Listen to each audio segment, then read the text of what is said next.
نبی اکرم صلی اللہ تعالیٰ علیہ وسلم کو اللہ کریم فرماتا ہے وَتَقَلُّبَكَ فِي السَّاجِدِينَ، اور دیکھتا رہتا ہے جب آپ تشریف لے جاتے ہیں، آپ پھیرا فرماتے ہیں، کس کا؟ سجدہ کرنے والوں کا۔ جب آپ سجدہ کرنے والوں کو ملاحظہ کرنے کے لیے تشریف لے جاتے ہیں، محبوب آپ کا رب آپ کو دیکھتا رہتا ہے۔ اس آیت کریمہ کی جو تفسیر ہے وہ خاص طور سے بہت توجہ کے ساتھ سماعت کریں۔ اس سے مراد ایک تو یہ ہے کہ جب تہجد کے لیے صحابہ کرام علیہ رضوان کھڑے ہوتے تو نبی پاک صلی اللہ علیہ وآلہ وسلم تہجد کے وقت اپنے غلاموں کو ملاحظہ فرماتے ہیں۔ تو اللہ کریم فرماتے ہیں محبوب آپ تہجد کے وقت اپنے غلاموں کو دیکھتے ہیں کہ وہ رات کے پہر میں رب کی عبادت کر رہے ہیں۔ اے محبوب آپ اپنے غلاموں کو دیکھتے ہیں، آپ کا رب آپ کو دیکھتا ہے۔ آپ ان سجدہ کرنے والوں کے لیے دورہ فرماتے ہیں اور آپ کا رب آپ کو دیکھتا ہے۔ اسی طرح اس کی تفسیر میں فرمایا کہ نبی اکرم صلی اللہ تعالیٰ علیہ وسلم نے فرمایا کہ کیا تم یہ خیال کرتے ہو کہ جب میں قبلے کی طرف کھڑا ہوتا ہوں تو تمہاری حرکات و سکنات سے بے خبر ہوتا ہوں؟ قسم بخدا تمہارے خشوع اور خضوع مجھ پہ کچھ مخفی نہیں۔ خشوع کس کو کہتے ہیں؟ ظاہری جو نماز میں حالت ہوتی ہے، اس ظاہری عبادت کے وقت جو حالت ہوتی ہے ظاہری، اور دل کی حالت کو کہتے ہیں خضوع۔ خشوع اور خضوع رسول اللہ کے دیکھنے کی کیا شان ہے۔ حضور فرماتے ہیں تمہارا ظاہر اور باطن دونوں حالتوں میں کچھ بھی مجھ سے مخفی پوشیدہ نہیں ہے۔ تو اللہ فرماتا ہے کہ محبوب یہ جو آپ کا دیکھنا ہے، سجدہ کرنے والوں کے خشوع اور خضوع کو آپ کا ملاحظہ کرنا ہے، اللہ تبارک و تعالی جل شانہ اس کو دیکھتا ہے۔ اور اللہ تبارک و تعالی جل شانہ نے فرمایا کہ اس کیا مراد ہے تقلبک فی الساجدین، کہ اے محبوب آپ جب اپنے غلاموں کے لیے ان کی اطاعت اور فرما برداری اللہ کے لیے کیسی ہے، حضور ہمیشہ اس پر حریص رہے، بہت چاہتے رہے کہ میرے غلام اللہ کی فرما برداری میں مصروف رہیں، تو حضور اپنے غلاموں کے گھروں کا دورہ فرماتے اور وہاں سے قرآن کی تلاوت کی آواز آتی۔ تو اللہ فرماتے ہیں محبوب یہ تلاوت کرنے والوں، سجدہ کرنے والوں، عبادت کرنے والوں کے گھروں کا جو آپ دورہ فرماتے ہیں، اللہ اس کو دیکھتا ہے۔ اگلی جو تفسیر آ رہی ہے سبحان اللہ وَتَقَلُّبَكَ فِي السَّاجِدِينَ، اللہ تبارک و تعالیٰ فرماتا ہے کہ اور دیکھتا رہتا ہے جب آپ دورہ فرماتے ہیں ساجدین میں، کس میں؟ سارے بولیں آپ کو تفسیر سمجھ آ جائے گی۔ آپ دورہ فرماتے ہیں کس میں؟ ساجدین میں۔ تو فرمایا اس ساجدین سے مراد یہ ہے کہ اے محبوب اللہ تبارک و تعالی آپ کو سجدہ کرنے والوں کے اسلاب سے پاک اور سجدہ کرنے والیوں کے رحموں کی طرف منتقل ہوتے ہوئے دیکھتا ہے۔ یعنی اے محبوب آپ کا نور حضرت آدم علیہ السلام کی صلب سے سیدہ حوا کے رحم میں، اور وہاں سے پھر درجہ بدرجہ انبیاء علیہ السلام سے ہوتا ہوا ابراہیم خلیل اللہ علیہ السلام تک پہنچا، وہاں سے سیدہ ہاجرہ پاک میں آیا، وہاں سے حضرت اسماعیل علیہ السلام میں آیا، اور پھر اسماعیل علیہ السلام سے اللہ تبارک و تعالیٰ نے جو پاک صلب چنے، پاک رحم چنے، اور پھر کنانہ کو چنا، اور کنانہ میں سے پھر اللہ نے قریش کو چنا، اور قریش میں سے بنی ہاشم کو چنا، اور وہاں سے حضرت عبد المطلب کو چنا، وہاں سے سیدنا عبداللہ کو چنا، سیدہ آمنہ پاک کو چنا۔ اے محبوب وہاں سے لے کر یہاں تک آپ کا یہ جو دورہ یہ سجدہ کرنے والے، عبادت کرنے والے، توحید کے متوالے آپ کے سارے آباء و اجداد ہیں، اللہ آپ کا یہ دورہ خلاصہ فرما رہا ہے۔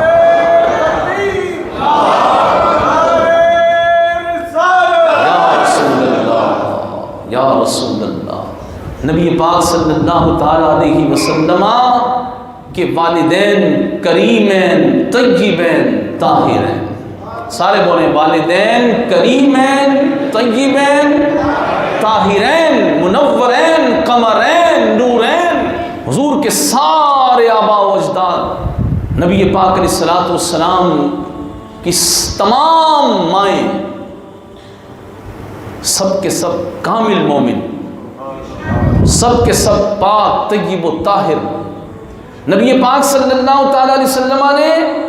خود اپنے والدین کی پاکی کی گواہی دی، خود اپنے والدین کی پاکی کی گواہی دی۔ اور بتائیے اللہ تبارک و تعالی جل شانہ نے رسول اللہ کا نور، حضور علیہ السلام کی ولادت جن کے گھر میں کرنی تھی، اللہ تعالیٰ نے ان کے دلوں کو، ان کے صلبوں کو، ان کے رحموں کو، ان کے وجود کو کتنا پاک بنایا ہوگا۔ نبی پاک علیہ السلام نے اپنے والدین کی خود گواہی دی۔ حضرت عبداللہ، حضرت حضور کے والد گرامی اور آپ کی والدہ ماجدہ سیدہ آمینہ رضی اللہ تعالی عنہا۔ کائنات میں ماں کی بڑی عظمت ہے، لیکن رسول اللہ کی والدہ کی عظمتوں کی کیا شان ہے۔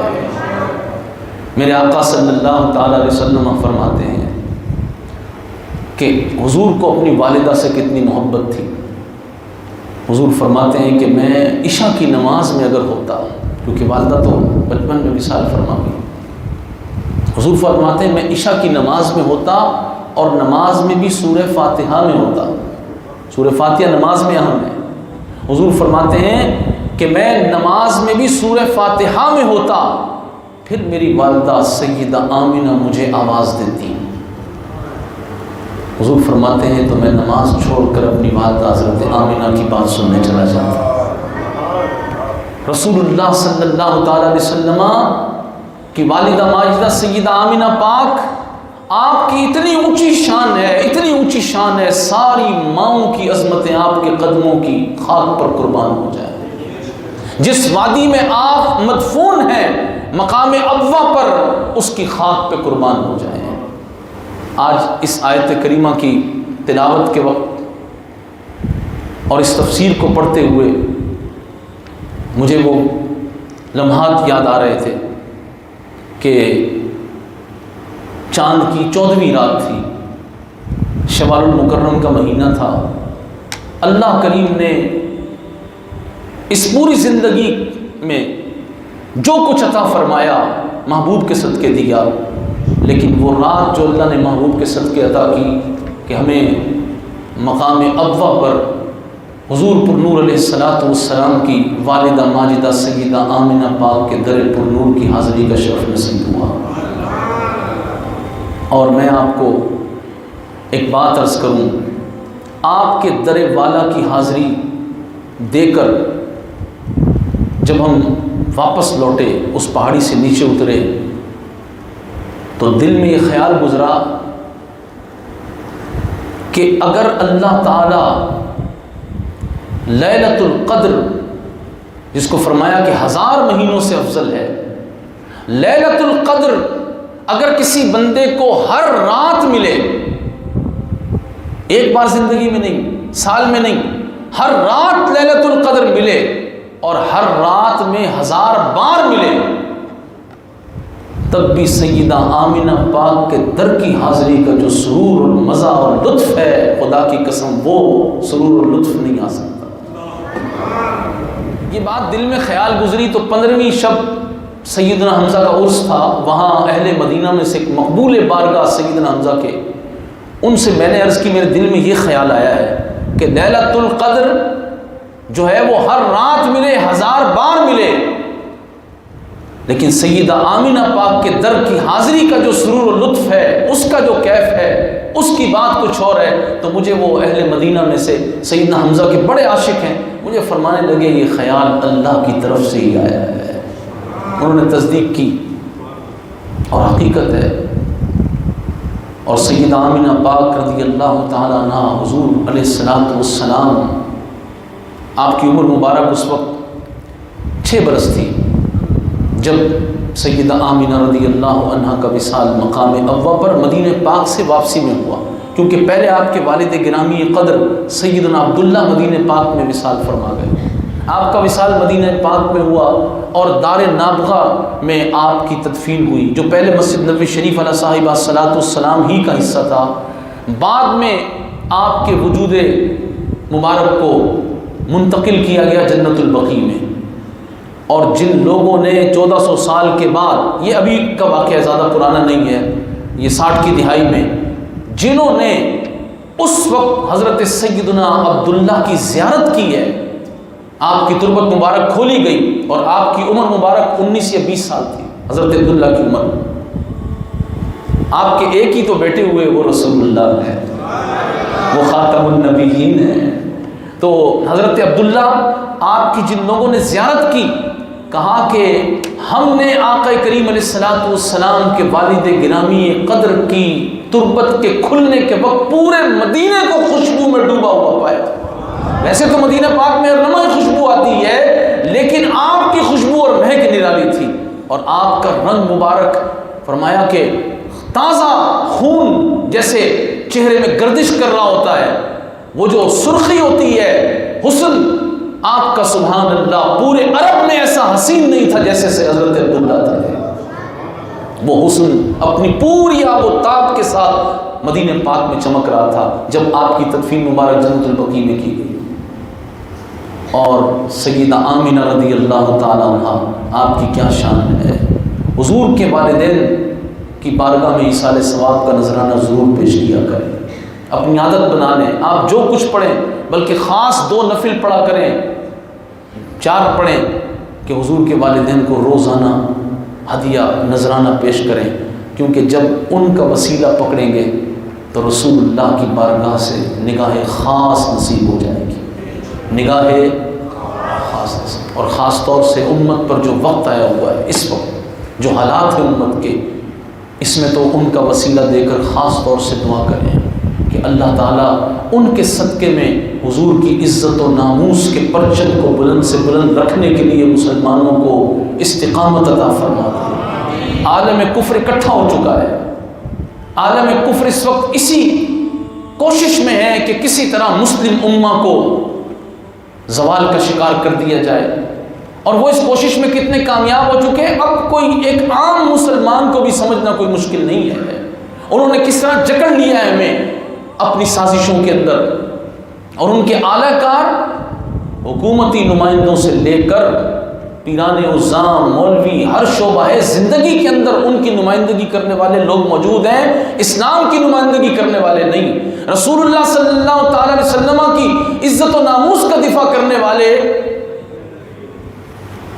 ہاں، جن خوش بختوں کو اللہ یہ توفیق دے دے کہ وہ حضور کے عشق میں اپنا سب کچھ لٹانا جانتے ہوں، اور وہ یہ کہہ دیں کہ جو کچھ ہے وہ رسول اللہ کا ہے، ہمیں جو ملا ہے وہ حضور کے صدقے ملا ہے، تو حضور کے والدین کے وسیلے سے امت کے لیے دعا مانگیں، اور ویسے بھی جو امت کے لیے دعا مانگتا ہے رسول اللہ اس سے خوش بہت ہوتے ہیں۔